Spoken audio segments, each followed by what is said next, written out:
اہم خبر شامل کرتے ہیں گجر خان سے۔ سابق ایم این اے گجر خان چودھری خورشید زمان نے آخرکار خاموشی توڑ دی اور سیاست کے میدان میں ایک بار پھر متحرک ہو گئے۔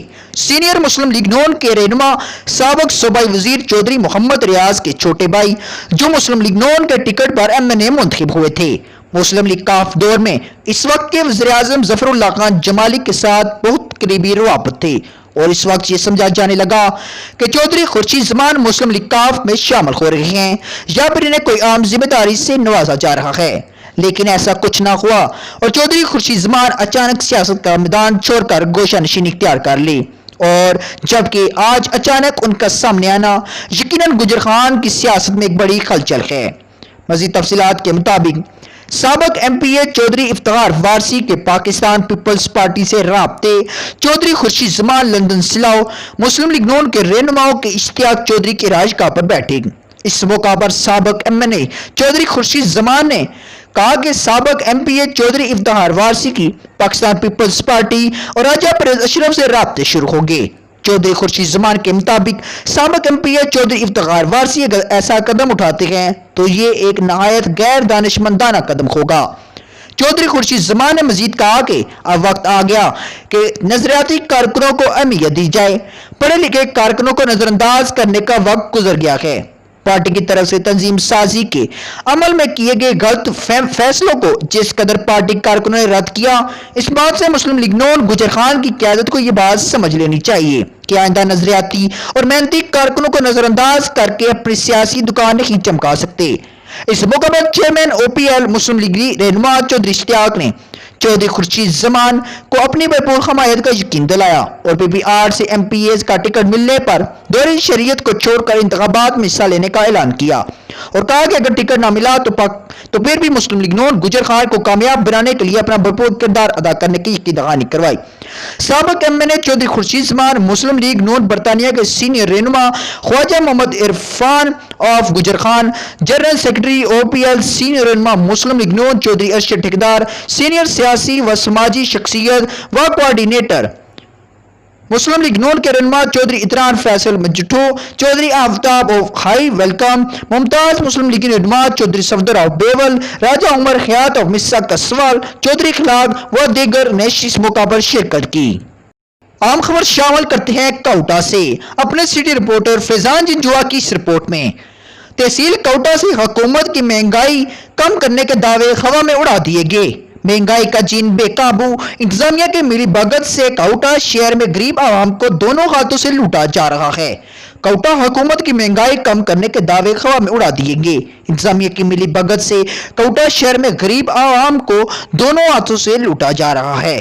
چینی 90 روپے کلو سے تجاوز کر گئی، جبکہ 20 کلو آٹے کا تھیلا 1100 سے 1200 روپے تک فروخت ہو رہا ہے، جبکہ 25 کلو والے آٹے کا تھیلا 1400 سے 1500 تک فروخت ہو رہا ہے۔ سرکاری 860 روپے والا آٹا اگر کہیں ملے بھی تو اتنا ناقص آٹا کہ کھایا بھی نہیں جا سکتا۔ اسی طرح مرچیں، دالیں اور دیگر اشیاء بھی مہنگے داموں فروخت ہو رہی ہے۔ روزانہ تاجر کو 10 سے 20 روپے کی ریٹ لسٹ دی جاتی ہے، مگر آج تک نہ ریٹ لسٹ آویزاں کرائی گئی اور نہ اس کے مطابق چیزیں مل رہی ہیں۔ خوبانی کا ریٹ 130 روپے ہے، جبکہ 200 سے زائد میں فروخت کی جا رہی ہے۔ اسی طرح سیب، آم اور دیگر فروٹ سبزی بھی کئی گنا زیادہ ریٹ میں فروخت ہو رہی ہے۔ شہر میں تجاوزات کی بھرمار ہے۔ رکشے والوں اور سزوکیوں نے سڑکیں بند کر رکھی ہیں۔ میونسپل کمیٹی میں کئی سالوں سے تعینات افسران اور دیگر عملے کی ملی بھگت سے یہ کام ہو رہا ہے۔ جرمانے صرف چند غریب دکانداروں اور ریڑھی والوں پر کیے جاتے ہیں، جبکہ بڑے کاروباری لوگوں پر بھی ہاتھ نہیں ڈالا جاتا۔ کوٹا شہر اور گرد و نواح میں روزانہ کئی ٹن کھاد، کیمیکل اور پوڈ ملا دودھ کوٹا لایا جاتا ہے اور محکمہ صحت کے عملے کی ملی بھگت سے ہر گلی محلے ملاوٹ شدہ دودھ فروخت ہو رہا ہے۔ عوام کو ملاوٹ شدہ دودھ کی صورت میں زہر پلایا جا رہا ہے، کوئی بھی پوچھنے والا نہیں۔ تندور والوں نے روٹی 7 کی بجائے 10 روپے اور نان 15، پراٹھا 25 روپے کا کر دیا، جبکہ وزن بھی کم ہے۔ جن سے پوچھا گیا تو انہوں نے کہا کہ انتظامیہ سے پوچھ کر ریٹ لگایا گیا ہے۔ شہری عوامی علاقہ نے وزیر اعلیٰ پنجاب اور کمشنر راولپنڈی سے اصلاح کا مطالبہ کر دیا۔ خبر شامل کرتے ہیں لسبیلا سے۔ بلوچستان کے سب سے بڑی صنعتی شہر میں لسبیلا کی سماجی تنظیم فوزیہ دوست فاؤنڈیشن کی جانب سے کہ خوب سفید پوش غریب خواتین اور بچوں میں عید کے کپڑے، جوتے، بچوں اور خواتین کے لیے چوڑیاں تقسیم کی گئیں۔ فاؤنڈیشن کی چیئرمین فوزیہ عثمان نے کہا کہ ہم خوب اور لسبیلا کے سفید پوش غریب لوگوں کو تنہا نہیں چھوڑیں گے، ہم اپنی مدد آپ کے تحت لوگوں کی مدد کرتے رہیں گے۔ Associate Ali Gul Khan, bureau chief S P news, Lasbela. جبکہ مزید خبر شامل کرتے ہیں گجر خان سے۔ چیف سیکرٹری پنجاب نے کہا کہ حکومت کے لیے انسانی جانوں کا تحفظ سب سے زیادہ اہم ہے۔ عید الاضحیٰ پر بازاروں میں خریداری کی سرگرمیوں سے کورونا پھیلنے کا خدشہ ہے، جس سے صوبائی حکومت نے مفاد عامہ میں اسمارٹ لاک ڈاؤن کا فیصلہ کیا ہے۔ مویشی منڈیوں میں بچوں کے داخلے پر پابندی ہے، جبکہ مویشی منڈیوں میں اسکریننگ کے لیے کاؤنٹر قائم کیے گئے، جبکہ 30 شہریوں میں ٹریس ٹیسٹ اور قرنطینہ حکمت عملی مؤثر طریقے سے کام کر رہی ہے۔ دوسری جانب چیف سیکرٹری پنجاب جواد رفیق ملک نے کہا کہ عید الاضحیٰ پر سیکیورٹی سخت کرنے کا حکم دیا گیا ہے اور اس مقصد کے لیے آئی جی پولیس پنجاب کو نماز عید کے اجتماعات کے لیے سیکیورٹی کے فل پروف انتظامات کرنے کا حکم دے دیا گیا۔ ایسوسیٹ چودھری کاشف گجر، نمائندہ ایسوسی ایس پی نیوز گجر خان۔ جبکہ مزید خبر شامل کرتے ہیں لسبیلا سے۔ اپنے نمائندے علی گل خان کی اس رپورٹ میں پریس کلب خوب میں واقع برتن بنانے والی فیکٹری کے ورکرز نے اپنا احتجاج ریکارڈ کیا۔ اس موقع پر نیشنل پارٹی کے سرگرم رہنما عبدالغنی رند اپنے کارکنوں سمیت خوب شدید بارش میں رپورٹنگ کلب پہنچ گئے۔ ورکرز نے کہا کہ لاک ڈاؤن کی 3 ماہ سے بند تنخواہوں کو حکومتی احکامات کے باوجود خوب میں قائم کمپنی نے محنت کشوں کو اب تک ادائیگی نہیں کی۔ حکومت اپنے احکامات پر عمل درآمد کروائے، ڈپٹی کمشنر لسبیلا اور لیبر ڈپارٹمنٹ اپنا کردار ادا کرے۔ اس موقع پر نیشنل پارٹی کے سرگرم رہنما عبدالغنی رند نے کہا کہ نیشنل پارٹی مزدوروں کا پارٹی ہے اور وہ ہمیشہ مزدوروں کے حق میں کھڑی رہی ہے۔ سرمایہ کار جتنے بھی بااثر کیوں نہ ہوں، ہم مزدوروں کے حقوق کو دلانے میں پیچھے نہیں ہٹیں گے۔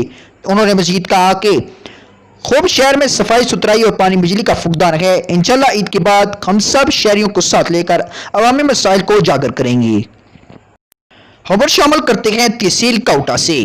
صدر پریس کلب کوٹا راجہ عمران ضمیر کی صحتیابی پر سرپرست اعلیٰ سعید افضل چوہان کی طرف سے بنڈیال کے مقام پر صوفی محمد ایوب کے نام سے منسوب ایوب باغ میں پرتکلف عشائیہ دیا گیا، جس میں صدر پریس کلب کوٹا راجہ عمران ضمیر، سینئر صحافی آڈٹ آفیسر حاجی عبدالرشید، جنرل سیکرٹری اصغر حسین کیانی، ممبر پریس کلب کیبر احمد جنجوعہ، راجہ شاہد اجمل، سیکرٹری افیئرز افتخار احمد گوری، فیضان جنجوعہ، راجہ رومان، لیگل ایڈوائزر خاور ریاض قادری، ایڈوکیٹ سعید، سرپرست اعلیٰ الیکٹرانک میڈیا یونین مجیب اللہ ستی، صدر راجہ ساجد جنجوعہ، نائب صدر ذوالفقار ستی، ندیم چوہان، طاہر چوہان اور شمس چوہان نے شرکت کی۔ اس موقع پر سابق سرپرست اعلیٰ صوفی محمد ایوب مرحوم اور سابق صدر پریس کلب کوٹا حاجی راجہ گلچن ضمیر مرحوم کی سماجی اور صحافتی خدمات کو زبردست خراج عقیدت پیش کیا گیا۔ اس موقع پر تمام عہدیداران نے عہد کیا کہ ہم انہیں نقش و قدم پر چلتے ہوئے علاقے کی تمیز و ترقی اور حق و سچ کی صحافت کو فروغ دیتے ہوئے ان کی روایات کو برقرار رکھیں گے۔ آخر میں ان کے ایصال ثواب کے لیے راجہ عمران ضمیر کی صحتیابی کے لیے خصوصی دعا کی گئی۔ سینئر صحافی حاجی عبدالرشید، صدر راجہ عمران ضمیر، جنرل سیکرٹری اصغر حسین کیانی و دیگر نے سعید افضل چوہان کی جانب سے پرتکلف عشائیہ دینے پر شکریہ ادا کیا۔ Associate report Iftikhar Ahmed Gori, bureau chief S P news, tehsil Kota. ناظرین، مزید خبروں کے لیے ایس پی نیوز چینل کو سبسکرائب کریں اور بیل آئیکن کو آل پر پریس کریں تاکہ ہر آنے والی ویڈیو آپ تک بآسانی پہنچ سکے۔ شکریہ۔